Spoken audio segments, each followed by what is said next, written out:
Our next guest is the kind of guy people either love or hate. Clinical psychologist Jordan B. Peterson has been described as one of the most influential thinkers of our time, but also as an alt-right figurehead who spouts conspiracies. Despite what you think about him, there is no denying the professor's impact, his videos amassing more than 45 million views on YouTube. It's an honour to have you, Professor. A darling of cable conservatives. And that's a much bigger risk. So. Yes, it is. With an almost religious following online, clinical psychologist Jordan B. Peterson has become something of a rock star in the crusade against political correctness. Free speech is the mechanism by which we keep our society functioning. The Canadian professor rising to fame in 2016 for opposing changes to the country's anti-discrimination laws. I think this legislation is reprehensible. Changes that effectively made it illegal not to call a trans person by their preferred gender pronoun, like ze or they. I'd like to encourage people struggling with this to be kind as their first impulse. Kindness is the excuse that social justice warriors use when they want to exercise control over what other people think and say. His lectures leading to controversy on campus at the University of Toronto. Peterson, do you have any comments on the Nazi presence at your protest? Yeah, I don't like Nazis. This interview on British television clocked up more than 8 million views. Why should your right to freedom of speech trump a trans person's right not to be offended? Because in order to be able to think, you have to risk being offensive. I mean, look at the conversation we're having right now. Dr. Peterson has been in Australia promoting his self-help book, 12 Rules for Life, at sold-out lectures around the nation. And Professor Jordan Peterson joins us now from Brisbane. Good morning to you. Thanks for being with us. As we just said, you've written a book called 12 Rules for Life. It's almost like your own 10 commandments. Now, if people were only going to read one of them, which would you say is the most important? It's probably the rule that involves telling the truth. Tell the truth, or at least don't lie, is the most important one, I would say. And why is that so important? Well, because if you don't speak the truth, and if you speak things that you know to be false, then you mess up the structures of your own consciousness, and you can't hope to function effectively in the world. You have perceptual mechanisms that orient you in the world and that lay out what you see and how you act and how you react. And if you pathologize those by lying, then you disorient yourself in the world, and then terrible things will happen to you and the people around you. So at very least, you should try not to say things you know not to be false. Yeah, it doesn't sound like anything that we want to happen. You've been called by some as one of the most influential thinkers of our time. One of your messages is about cleaning up your room. How much is that part of your overall message? Well, it's a metaphor in some sense. It's like our young people are taught constantly to, especially in universities, to go out and try to change the world. And, you know, you don't know that much when you're young, but there's lots of things that you have right in front of you that are in disarray and disorder within your own life, within your own family. And you can start by practicing on things that are right within your grasp. And so this clean up your room idea has become very popular online because I make a very strong case for it, and because it's comically humble, I suppose. A lot of pressure on you. We'd like to see your room. Is it always tidy?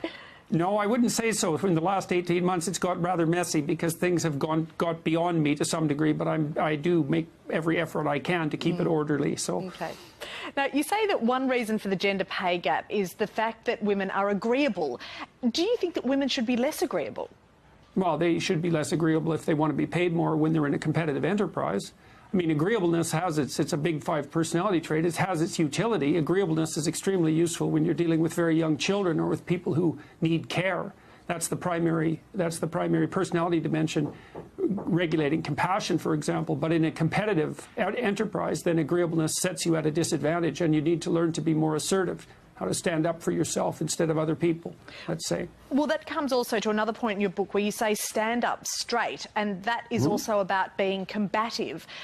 Does us walking out into the world with a sort of aim to be more combative, does that make us more aggressive as a society? No, I wouldn't say it's about being more combative. It's about being more courageous. That's not the same thing. To stand up straight with your shoulders back is to actually expose the most vulnerable parts of yourself to the world. And that's a courageous act. It indicates confidence and the willingness to take risk. That's not the same as combativeness or aggression. It's competence and courage. And those are very different things. Now, you rose to prominence for your opposition to laws in Canada compelling people to use gender-neutral pronouns like ze or they rather than he or she. The Commonwealth Games begin here in Australia next month, and volunteers are being told not to use phrases like ladies and gentlemen or policemen to be more inclusive. What's wrong with being more inclusive? Well, I suppose there's nothing wrong with being more inclusive, but there's plenty wrong with adopting the radical left's guidelines for linguistic conduct. And that's what I was opposing in Canada. It's these regulations policing language are part and parcel of a much broader agenda that's being pushed unbelievably hard. It's already subsumed the universities. So I don't buy the we're doing this because we're compassionate explanation in the least. I believe it's a power play on the part of the radical Marxists who've already infiltrated the universities. And so that's partly why I objected to the legal requirements being put forward in Canada. Let's be really clear on this, because this has really been the issue that has put you in the spotlight. You are saying that if there was a trans person in one of your lectures, you would refer to them as they wanted to. It's the legislation that you don't like. Yeah, it's the fact that the government is compelling speech. And, you know, we already have hate speech laws in Canada, and I think that was a big mistake to begin with, because God only knows who's going to define hate, but it won't be the people that you want to have define it. But to then step forward one more step and to actually regulate the content of speech, to say what people have to say, the government has crossed a line that no government should ever cross, no matter what the reason. What do you say to people who perhaps might not be as respectful as you, and you're saying that you would call a trans person by however they wanted to be referred to? What do you say to other people who might not be respectful like that and do need the legislation to keep them in line? They don't need that legislation. No one needs that legislation. It's terrible legislation. It's the first time in the history of English common law in Canada that the government has dared to introduce compelled speech as a requirement in our country. There's no excuse for it whatsoever. And the fact that they're using the trans population as the excuse to move this legislation forward is reprehensible as far as I'm concerned. Okay. Even if somebody finds that really damaging to them? Well, if they find the misuse of a pronoun damaging to them, then they have more problems than that are going to be solved by the mere reconstruction of someone else's language. Besides, it doesn't matter what the excuse is. The government has no right to compel speech. This is the thing, is that the rationale is compassion, but the impulse is totalitarian. I don't care what the rationale is. I don't care how compassionate the rationale is. The government doesn't get to regulate the content, well, of my speech anyways, because I wouldn't comply with the regulations, with the law. Not under any circumstances whatsoever. And I feel that it's the moral duty of citizens to stand up against that sort of compelled speech legislation. There's no excuse for it whatsoever. Okay, you have really struck a nerve with people with the things that you are saying. You say that there is an epidemic of depression and aimlessness, and we don't make the case for growing up well. What is the right case? Well, most people find the meaning in... You need a meaning in your life to offset the suffering in your life. You need a profound meaning. And most people find that meaning through the adoption of difficult responsibility, like career goals, educational goals, family, the support of a family, the establishment of a permanent relationship. We need to see those things as not only moral obligations, but as part and parcel of what gives people the courage to step forward in life.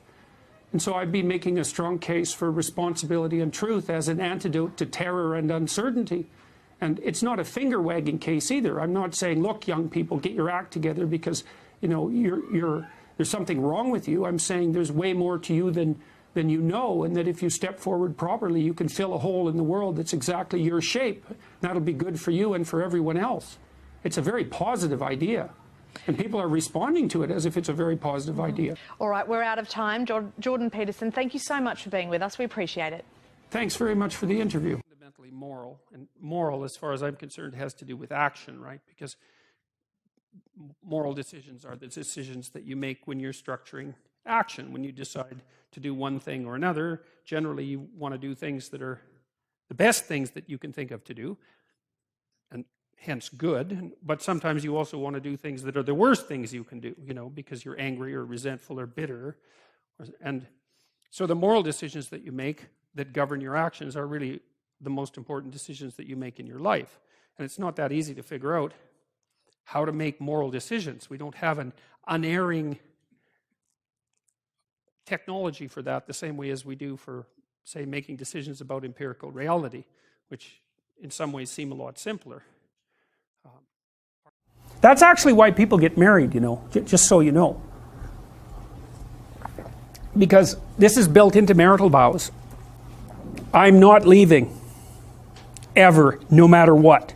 It's like, okay, well, that definitely puts a boundary around our arguments, right? Because I can't say every time you manifest one of your flaws, which you're likely to do just as often as me, well, enough of this. It's like, that's horrible, man. If your whole life is, well, every time you get out of line, I'm out of here. It's like, how the hell are you? First of all, you're not going to admit to ever doing anything wrong. Second, you're going to be on your... You're like a scared cat the entire relationship because, well, who knows? It could just come to an end at any moment. It's like, you know, people say, well, if the possibility of divorce is open, it makes you free. It's like, yeah, that's what you want. You want to be free, eh? Really? Really? So you can't predict anything. That's what you're after. It's a vow. And it says, look, I know that you're trouble. Me too. So we won't leave, no matter what happens. Well, that's a hell of a vow, but that's why it's a vow, right? That's why you take it in front of a bunch of people. That's why it's supposed to be a sacred act. It's like, what's the alternative? What's the alternative? Everything is mutable and changeable at any moment. Well, go ahead. You live your life like that and see what you're like when you're 50. Jesus, it's dismal. 2 or 3 divorces, your family's fragmented, you've got no continuity of narrative. And it's not good for the kids, not by any stretch of the imagination. And so it's a form of voluntary enslavement, I suppose, but it's also equivalent to the adoption of a responsibility. And there's more to it than that. If you can't run away, then you can solve your problems. Because it might be, okay, well, I'm stuck with you. So how about we fix things? Because the alternative is we're going to be in a boxing match for the next 40 years. That's the alternative. So, and you think you're going to fix problems without something like that hanging over your head? There isn't a chance. You'll just avoid them because that's what people do. It's really hard to solve problems, especially in a relationship. We're having a fight and I find out that it's, you know, because you were abused by your uncle when you were 5 or some goddamn thing. You know, it's like, it's very frequent that that sort of thing happens. There's your partner is, you know, manifesting some weird anomalous behavior. You just can't make heads or tails of it. It doesn't seem related to what you're doing at all. They don't want to talk about it. And so as soon as you bring it up, they get mad. And then you bring it up again, they even get madder and they tell you that you're not going to talk about that or they're going to leave.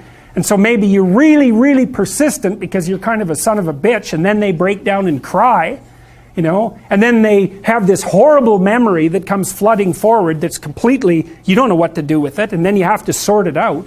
It's like, you think you're going to do that unless there's a good reason? You have to know, we better sort this out or we're going to be carrying it around for the next 40 years. That maybe is enough motivation so you'll actually try hard to solve a problem. It's a lot easier to say, well, sorry, we're not going there.